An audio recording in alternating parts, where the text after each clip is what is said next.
ሰላም ጤና ይስጥልን የተከበራችሁና የተወደዳችሁ በዓለም ዙሪያ የምትገኙ የጣና ቴሌቪዥን ቤተሰቦች እንደምን ዋላችሁ።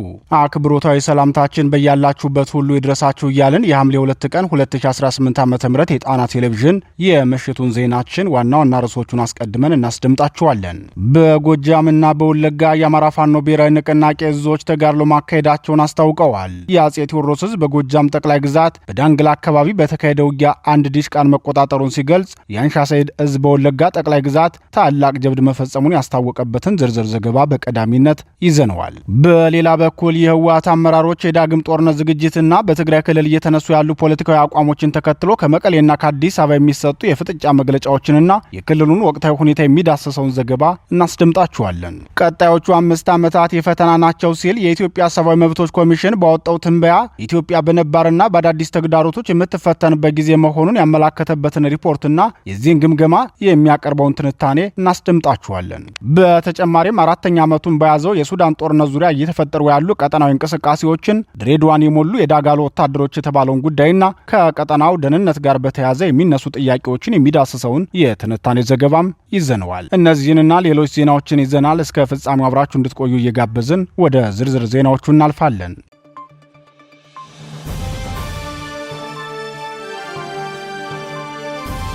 ፋኖ በጎጃምና በወለጋ የአማራ ፋኖ ብሔራዊ ንቅናቄ አጼ ቴዎድሮስ ዕዝ በጎጃም ጠቅላይ ግዛት የብልጽግናውን ሰራዊት ዲሽቃን በቁጥጥር ስር ሲያደርግ አንሻ ሰይድ ዕዝ በበኩሉ በወለጋ ጠቅላይ ግዛት ባካሄደው ተጋድሎ ታላቅ ጀብድ ፈጽሟል። በጎጃም ጠቅላይ ግዛታዊ ብሔረሰብ አስተዳደር ዞን ዳንግላ ወረዳ ጨራ ከተማ ተጋድሎ ያደረገው የአማራ ፋኖ ብሔራዊ ንቅናቄ አጼ ቴዎድሮስ ዕዝ 105ኛ ኮር 55ኛ ክፍለ ጦር በወሰደው አስደናቂ የማጥቃት እርምጃ የስርዓቱን ጥምር ጦር አንድ ሬጅመንት ኃይል ሙሉ በሙሉ ከጥቅም ውጭ አድርጎታል። በውጊያው ከ55ኛ ክፍለ ጦር 3ኛና 4ኛ ሻለቆች ከክፍለ ጦሩ ቃኝና መሐንዲስ በመናበብ ባደረጉት ተጋድሎ አንድ ዲሽቃ ከነ ተቀያሪ አፈሙዙ 3 ብሬን 2 M14 1 ፋል 52 ክላሽንኮቭ መሳሪያ 6 አብራራዊ ቃታ መሳሪያ 13 SKS ወደ 2000 አካባቢ የቡድንና የነፍስ ወከፍ ተተኳሽ ገቢ ማድረግ ችለዋል። ፋኖ ካገኘው ቁሳዊ ገቢ በተጨማሪም በትንሹ ከ60 በላይ የብልጽግና ሰራዊት እርምጃ ሲወሰድበት በርካታ ሰራዊት ደግሞ ቁስለኛ መሆኑን የደረሰን መረጃ ያመላክታል። በዚህ ሜዳንግላ የመጀመሪያ ደረጃ ሆስፒታል በብልጽግና ሰራዊት መሞላቱን የሆስፒታል ምንጮቻችን ተናግረዋል።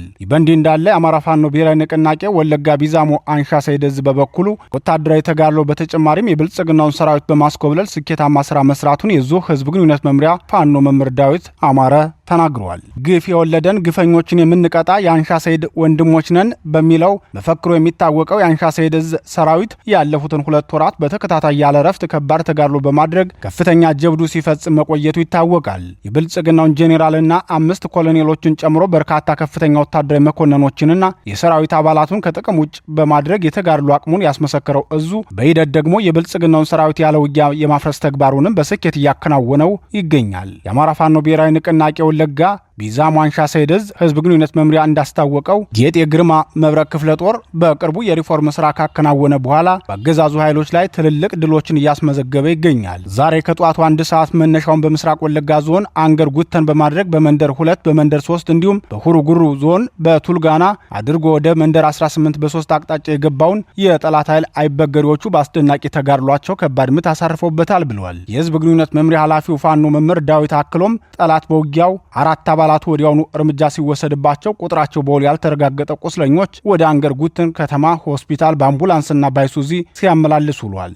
የጠላት ብልጽግና ሰራዊት በዚህ መልኩ በደረሰበት ምት መቋቋም አቅቶት ሙትና ቁስለኛውን ይዞ ያሰበውን ዓላማ ሳያሳካ ወደ መጣበት ለመመለስ ተገዷል ሲል የዕለቱን ተጋድሎ ገልጾታል። በዚህ ዕለት በሌላ የተጋድሎ መረጃው ደግሞ የብልጽግናው ሰራዊት አባላት ሙሉ ትጥቃቸውን እንደያዙ የአማራ ፋኖ ብሔራዊ ንቅናቄ ወለጋ ቢዛሞ አንሻ ሰይድ ዕዝን መቀላቀላቸውን የህዝብ ግንኙነት መምሪያው አስታውቋል። ፋኖን የተቀላቀሉት የብልጽግናው ሰራዊት አባላት 6 ሲሆኑ 6ቱም ሙሉ ትጥቃቸውንና አንድ ጥቁር ስናይፐር በመያዝ መሆኑን የዙ ህዝብ ግንኙነት መምሪያ ፋኖ መምህር ዳዊት አማረ ተናግሯል።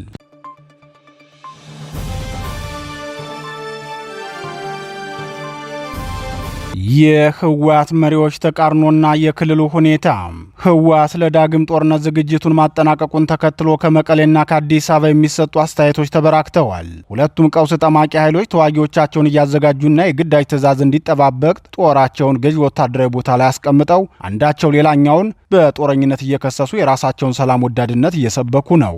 የህወሓት ታጣቂ ቡድን አዛዦች መካከል አንዱ የሆኑት ጄኔራል ማሾ በየነና የህወሓቱ ቃል አቀባይ አቶ ሚካኤል አስግዶም እርስ በርሱ የሚጣረስ አስተያየት ሰጥተዋል። የህወሓቱ ጄኔራል ማሾ በየነ የ2013 ዓ.ም ጦርነትን ህወሓት ቀድሞ እንደጀመረው እውነታውን ሲናገሩ፣ ቃል አቀባዩ አቶ ሚካኤል በበኩላቸው የብልጽግና መንግስት የትግራይን ህዝብ ለማጥፋት ከየአካባቢው ያሉ ኃይሎችን አሰባስቦ ወረራ ከፈተብን ብለዋል። ህወሓት አሉላ ዘመቻ ብሎ የሰየመውን የወያኔ 2013 ዓ.ም ውጊያን 5ኛ ዓመት መታሰቢያ በዓል በተከበረበት መድረክ ላይ ንግግር ያደረጉት ሜጀር ጄኔራል ማሾ በየነ የሰሜን ዕዝ ሰራዊትን ቀድመን በማጥቃት ትግራይን ከወረራ ተከላክለናል፣ ምክንያቱም በዚያ ቀን የተወሰደው እርምጃ አማራጭ የሌለው ነበር ሲሉ ተናግረዋል።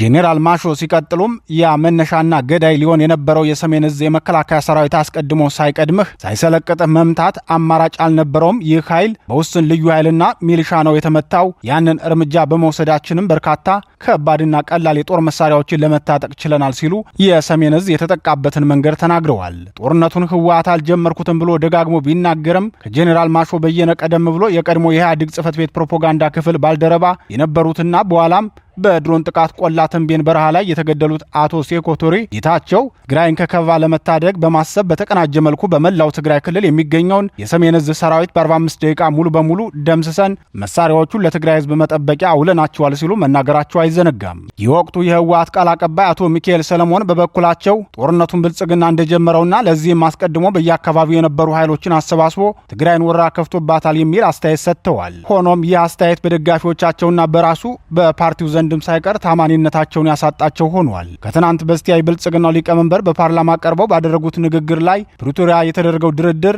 አሸናፊና ተሸናፊ ኃይሎች ያደረጉት ድርድር ነው፣ መንግስት አሸንፎ ነገር ግን ተሸናፊውን ኃይል ያነጋገረበት ነው ሲሉ መናገራቸው አይዘነጋም። ይህ የብልጽግናው ሊቀመንበር ንግግር ያበሳጨችው ህወሓት በትናንትናው ዕለት በቃል አቀባዩ በኩል ምላሽ ሰጥቷል። የህወሓቱ ቃል አቀባይ አቶ ሚካኤል በሰጡት ምላሽ ድርድሩን ያደረግነው ለዝግጅት ስለሚጠቅመንና አንድ ሰውም ቢሆን ማዳን ከቻልን ስኬት ነው ብለን ስላሰብን እንጂ ተሸንፈን አይደለም። የብልጽግናን ሰራዊት ከትግራይ ምድር በአሉላ ዘመቻ አባረን አስወጥተን ደብረ ብርሃን ድረስ አድርሰነው ነበር። ታዲያ መቼ ነው የተሸነፍነው? ብልጽግና ይህን የተናገረው ከደረሰበት የስነ ልቦና ስብራት ራሱን ለመጠገን ነው እንጂ እኛ ተሸንፈን አልተደራደርንም ብለዋል። አቶ ሚካኤል ንግግራቸውን ሲቀጥሉም የሞራል ግንባታ ነው፣ ሌላ ልለው አልችልም።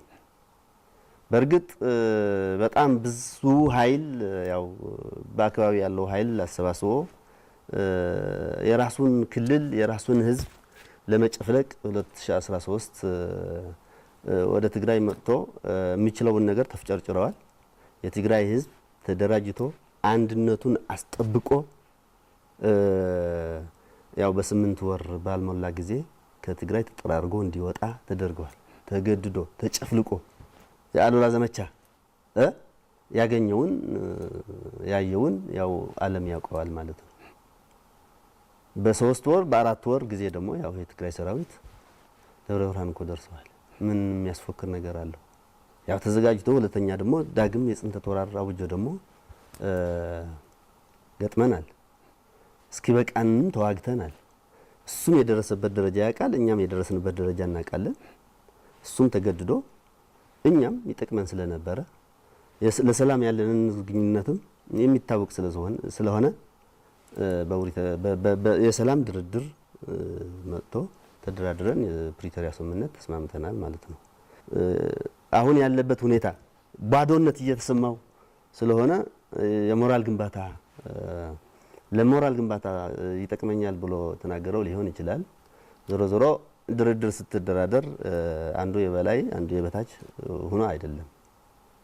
እሱም ይጠቅመኛል ብሎ አስቦ እኛ ደግሞ ችግሮቻችን ስለነበሩብን እንድንደራጅ እንድንጠነክር ይጠቅመናል ብለን በዋናነት ደግሞ ጦርነት ለማንም አንድም ትንፋስ ማስቀረት አንድም ህይወት ማስቀረት ቫልዩ ስላለው አላማችንም ሰላም ስለሆነ ፍላጎታችን ሰላም ስለሆነ እንደ ህዝብ እየተሰራው ነው።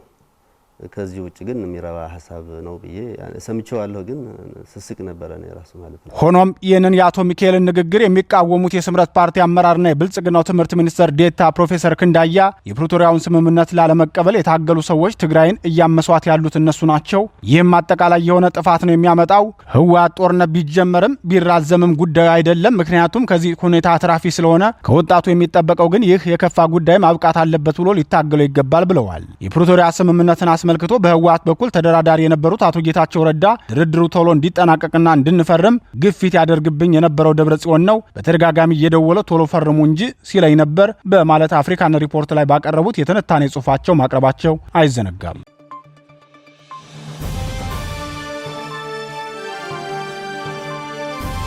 ቀጣዮቹ 5 ዓመታት የፈተና ናቸው። ኢሰመኮ የኦሮሞ ብልጽግና ስርዓት ሰብአዊ መብቶች ኮሚሽን ለመጀመሪያ ጊዜ የተባለለትን የኢትዮጵያውያንን ሶቆቃና አስከፊ እውነቶችን በትንበያው አስቀምጧል። ስርዓቱ በመጪዎቹ 5 ዓመታት ኢትዮጵያ ሁለንተናዊ ብልጽግና ትጎናጸፋለች ብሎ ቢገልጽም የስርዓቱ ዋና ምርኩዞች ከሚባሉት የዲሞክራሲ ተቋማት መካከል አንዱ የሆነው ኢሰመኮ መጪዎቹ 5 ዓመታት በነባርና አዳዲስ ተግዳሮቶች ኢትዮጵያ የምትፈተንበት ጊዜ ነው ብሏል። ኮሚሽኑ ዛሬ በጽህፈት ቤቱ ከባለድርሻ አካላት ጋር ባካሄደው ውይይት ህገወጥ የሲቪል ሰዎች ግድያ፣ የዘፈቀደና የተራዘመ ስር፣ አስገድዶ መሰወርና ጠለፋ እንዲሁም ማሰቃየትና ኢሰብአዊ አያያዝ በቀጣዮቹ 5 ዓመታት ለሰብአዊ መብቶች ትግበራ ዋና ስጋቶች ሆነው ይቀጥላሉ ብሏል። የኢትዮጵያ ሰብአዊ መብቶች ኮሚሽን በትንበያው አክሎም በነጻ ሚዲያና በጋዜጠኞች ላይ የሚደረገው አፈናና ማሳደድ የሚጨምር መሆኑንም ገልጿል። በነጻ ጋዜጠኞችና በሚዲያዎች ላይ ጫናውና አፈናው እየጨመረ መጥቷል ሲል የኦሮሞ ብልጽግናን ስርዓት ያለፉትን ዓመታት አፈና እና ነውር የገለጸው ኮሚሽኑ እየከፋ ያለው ገደብና በሲቪል ማህበረሰብ ድርጅቶች ላይ ተጽዕኖ የሚያሳድሩ ድርጊቶች በዋና ስጋትነት የሚመደቡ ናቸው ብለዋል። ተጠሪነቱ ለህዝብ ተወካዮች ምክር ቤት የሆነውና ዋና ኮሚሽነሩም በገዢው ፓርቲ ሊቀመንበር የሚሾምለት መንግስታዊው የሰብአዊ መብት ተቋም ከዶክተር ዳንኤል በቀላ ከኃላፊነት መነሳት በኋላ ተቋሙ የገዢው ስርዓት ዋና ምርኩዝ ሆኖ በመቆየቱ ወቀሳና ትችት ሲቀርብበት ቆይቷል። ሆኖም ዛሬ ባልተለመደ መልኩ የቀጣዮቹ 5 ዓመታት ስጋቶች ብሎ ይፋ ባደረገው ስትራቴጂክ ሰነዱ ላይ ግጭት፣ መፈናቀል፣ ሰብአዊ ቀውሶች፣ የፖለቲካ ሽግግር እንዲሁም እያደገ የመጣው የህዝብ ተጠያቂነትን የማስፈን ጥያቄ ለሰብአዊ መብቶች መከበር ጉልህ እንቅፋቶችንም ሆነ እድሎችን ፈጥረዋል፣ ወደፊትም በስጋትነት የሚቀጥሉ ይሆናሉ ሲል አስታውቋል። ከሚቀጥለው ዓመት ጀምሮ እስከ 2023 ዓ.ም ድረስ ተቋሙ ተገብሯል ብሎ ባዘጋጀውና ለባለድርሻ አካላት ይፋ ባደረገው የስትራቴጂክ እቅድ ሰነድ ሲቀጥልም በዚሁ የ5 ዓመት ስትራቴጂክ እቅድ ላይ ኮሚሽኑ ከባለድርሻ አካላት ጋር ተቀራርቦ እንደሚሰራ ይፋ አድርጓል። ስትራቴጂክ ሰነዱን ያዘጋጀበትን ምክንያት ተቋሙ ሲገልጽም በፍጥነት እየተለወጠ ላለው የሰብአዊ መብቶች ሁኔታ ምላሽ ለመስጠት እንደሆነ አመላክቷል። ከዚህ በተጨማሪም ወቅታዊም ሆነ አዳዲስ ተግዳሮቶችን ለመቋቋም በሚያስችል ቁመና ላይ እንዲገኝ ለማድረግ አስቦ እቅዱን ማዘጋጀቱን አስታውቋል። የቀድሞ የተቋሙ ስትራቴጂክ እቅድ የሸፈነው ጊዜ በኢትዮጵያ የቅርብ ጊዜ ታሪክ ውስጥ እጅግ ፈታኝና የተለያዩ ለውጦች በብዛት ከተስተዋሉባቸው ወቅቶች አንዱ ነበር። ግጭት፣ መፈናቀል፣ ሰብአዊ ቀውሶች፣ የፖለቲካ ሽግግር እንዲሁም ያደገ የመጣው የህዝብ ተጠያቂነትን የማስፈን ጥያቄ ለሰብአዊ መብቶች መከበር ጉልህ እንቅፋቶችንም ሆነ እድሎችን ፈጥረዋል በማለት በአዲሱ ስትራቴጂክ እቅድ ሰነድ ላይ አስፍሯል። በዚህ ጉዳይ አስተያየታቸውን የሰጡ አንድ የህግ ባለሙያ በበኩላቸው የኮሚሽኑ ስትራቴጂክ ሰነድ መዘጋጀቱም ሆነ ችግሮቹን ማመኑና ለችግሮቹም ትንበያ መስጠቱ ተገቢ መሆኑን ገልጸው ሆኖም እነዚህ ችግሮች ሁሉ የሚፈጸሙት በዋናነት በገዢው ፓርቲ ነው። ገዢው ፓርቲ ደግሞ ችግሮች ተፈጥረዋል ብሎ ማመን የማይፈልግና በጀመረው የስህተት መንገዱ መግፋትን የሚመርጥ በመሆኑ የኮሚሽኑ ሰነድ የተጻፈበትን ወረቀት ዋጋ ብቻ ይዞ እንዳይቀር ስጋት አለኝ ብለዋል።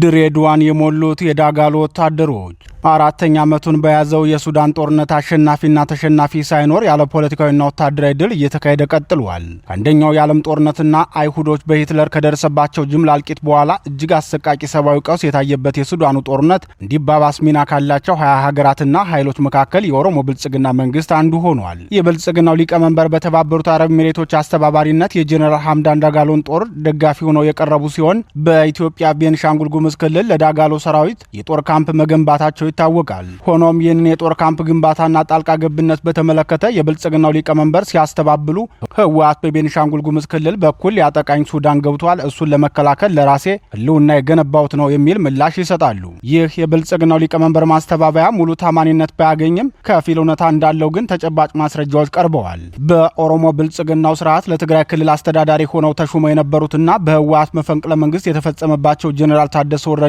በአንድ ወቅት ሲናገሩ ከሱዳን ጦር ከአማራ ኃይሎች፣ ከአፋር ኃይሎች፣ ከኦነግና ከቤንሻንጉል ጉምዝ አማጺ ጋር ትብብር መስርተናል ሲሉ መናገራቸው አይዘነጋም። ጽምዶ በሚል ስም የሚጠራው ይህ ጥምረት ከሳምንታት በፊት በሱዳኗ ፖርት ሱዳን ከተማ ባደረገው ጉባኤ የጉምዝ አማጺያንን ጨምሮ በርካታ አክራሪ ብሔርተኞች ከህወሓት ጋር የፈጠሩትን ጥምረት በግልጽ ማሳወቃቸው የሚታወስ ነው። በጄኔራል አብዱል ፈታህ አልቡራን የሚመራው የሱዳን ወታደራዊ ጁንታ ከህወሓቱ አርሚ 7 የተባለ የታጣቂ ቡድን ጋር በመቀናጀት ላለፉት 6 ቀናት በብሉ ናይል ግዛት ባካሄደው ውጊያ ስትራቴጂካዊቷን ኩምሩክ ከተማን መቆጣጠሩ ይታወቃል። በዚህ ግንባር የህወሓት ታጣቂ ቡድን በሙሉ አቅሙ መዋጋቱና ወታደራዊ ገዢ ቦታዎችን ማስፋቱ የብልጽግናው ስርዓት በሱዳን በኩል የመጠቃት ስጋት አለብኝ ብሎ የተናገረው የስጋት ትንተናው መጠነኛ ቅቡልነት እንዲያገኝ አድርጎታል። በሰሞኑ የብሉ ናይል ግዛት ውጊያ ከባድ ጉዳት የደረሰባቸው የጄኔራል ሐምዳን ዳጋሎ ታጣቂዎች በብልጽግናው መንግስት ድጋፍ ድሬዳዋ ከተማ በሚገኘው የምስራቅ እዝ ወታደራዊ ሆስፒታል ገብተው እየታከሙ መሆኑን ወታደራዊ ምንጮች ገልጸዋል። በድሬዳዋ የምስራቅ እዝ ወታደራዊ ሪፈራል ሆስፒታል ገብተው እየታከሙ ያሉት ወታደራዊ መኮንኖች ሲሆኑ አንድ ጄኔራል ደግሞ አዲስ አበባ በሚገኘው የጦር ኃይሎች ሆስፒታል ገብቶ እየታከመ መሆኑን የሆስፒታል ምንጮቻችን ተናግረዋል። የፈጥኖ ደራሽ ኃይሉ አጋር ተዋጊ የሆነው የሱዳን ህዝብ ነጻነት ንቅናቄ ሰሜን SPLM-N አመራር የሆኑ 2 ቁስለኛ ከፍተኛ የጦር መኮንኖችን ጨምሮ በርካታ ቁስለኛ ወታደሮች ወደ ናዝሬት ሲወሰዱ የሱዳን አየር ኃይል አሶሳ ሆስፒታል ተኝተው በሚገኙ ቁስለኛ ወታደሮች ላይ ጥቃት ሊፈጽም ይችላል በሚል በብልጽግናው ስርዓት በኩል ስጋት ስላለ ሁሉም ቁስለኞች ወደ ድሬዳዋና ናዝሬት እንዲዘዋወሩ እቅድ መያዙንም እኒህ ወታደራዊ ምንጫችን ተናግረዋል። የሱዳን ፈጥኖ ደራሽ ኃይል ዋና ቤዙ ምዕራባውያን እና ደቡብ ሱዳን ቀጠና ቢሆንም የአገሪቱ ደቡብ ምስራቅ ቀጠና የሆነው ብሉ ናይል ግዛት ላይ ውጊያ የሚያደርገው በተባበሩት አረብ ኤሚሬቶች የኢኮኖሚ ጥቅም መሰረት መሆኑን በተከታታይ መዘገባችን ይታወሳል። የብሉ ናይል ግዛት ከፍተኛ የወርቅ ክምችት የሚገኝበት ቀጠና በመሆኑ የሱዳን ፈጥኖ ደራሽ ኃይል አካባቢውን ከተቆጣጠረ የተባበሩት አረብ ኤሚሬቶች የምትፈልገውን የወርቅ ሀብት በቀላሉ የማግኘት እድሏን ያሰፋላታል። ሆኖም አካባቢውን የአልቡራን ጦር ከተቆጣጠረው የወርቅ ግብይቱ ላይ ሌሎች ተቀናቃኝ ኃይሎች ስለሚሳተፉበት ለተባበሩት አረብ ኤሚሬቶች ከባድ ይሆንባታል። በዚህ የተነሳም የዳጋሎ ጦር ያለ ደጀን ወገን ቀጠናው ብሉ ናይል ግዛት በመግባት የሚያደርገው ውጊያ ለዚህ ዓላማ መሆኑን የአፍሪካ ቀንድ ተንታኞች ተናግረዋል። በብልጽግናው በኩል ደግሞ ቀጠናው ለህዳሴ ግድብ ቅርብ መሆኑና የህወሓት ግስጋሴም አሳሳቢ ስለሆነበት በዚህ ቀጠና የሚደረገውን የሱዳንን የእርስ በርስ ጦርነት ከራሱ ጥቅም አንጻር በመመልከት የዳጋሎን ሰራዊት ለመደገፍ ተገዷል። ከ2 ቀናት በፊት ደርግን ለመጣል ሻቢያ ህወሓትና ሱዳን ተባብረው ጥለውት ነበር። ዛሬም ያንን መንገድ ለመድገም አስበዋል። ግን በምንም ታምር ብልጽግናን በዚህ መንገድ አያሸንፉትም ብለው ተናግረው ነበር። ሆኖም ከማክሰኞ ንግግራቸው ማግስት የሶስቱ ጥምረት ኩርሙክ ከተማን ከመቆጣጠራቸው ባለፈ የህወሓት ታጣቂዎች ወደ ቤንሻንጉል ጉምዝ ገብተው ጥቃት ሰንዝረው መውጣታቸው ተሰምቷል።